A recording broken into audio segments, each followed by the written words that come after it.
মাদারীপুর জেলা হাসপাতাল থেকে ৬ মাসের শিশু চুরির ঘটনায় চাঞ্চল্য বিরাজ করছে। হাসপাতালের সিসিটিভির ফুটেজে ধরাও পড়েছে সেই চিত্র। দ্রুত শিশুটিকে উদ্ধারের পাশাপাশি জড়িতদের গ্রেফতারের দাবি স্বজনদের। বেলাল রিজভির তথ্যচিত্রে ডেস্ক রিপোর্ট। হাসপাতালের সিসিটিভি ফুটেজে দেখা যাচ্ছে মুহূর্তেই শিশুটিকে নিয়ে ইজি বাইকে করে দ্রুত পালিয়ে যাচ্ছেন এক নারী। ৬ মাসের সন্তান আব্দুর রহমানকে হারিয়ে পাগল প্রায় মা সুমি আক্তার। সুমন মুন্সিও বাকরুদ্ধ। হাসপাতালে স্বজনদের ভিড়।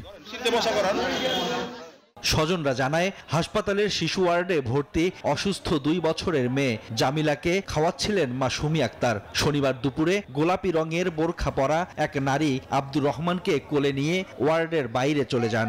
অনেক খোঁজাখুঁজি করে না পেয়ে পুলিশে খবর দেয় তারা। বাবু হাটে আমি হাঁটাই চিন্তা করলাম আমি এখানেই আছি। অঙ্কুর কাউনি নিচে নামছে মতনে আমি আবার আমার মেয়েটাকে ছুঁয়ে ওনার লগে লগে 5 মিনিট পরে আমি ওনার পিছে নামছে না, আমি ওনারে আর পাই না। বান্ডেল থাকলে প্রতি সেনমানিতে টাকা বাঁচবে।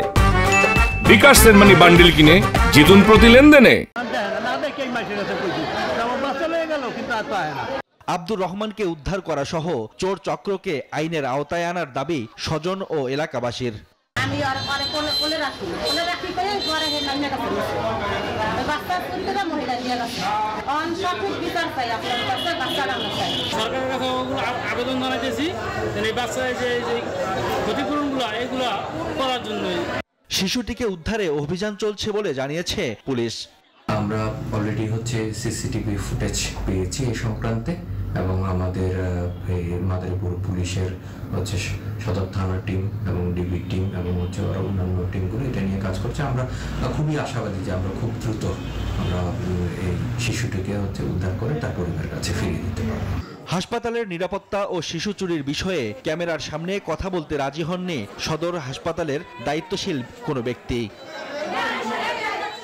Shoaib Shamim, desk report, news 24।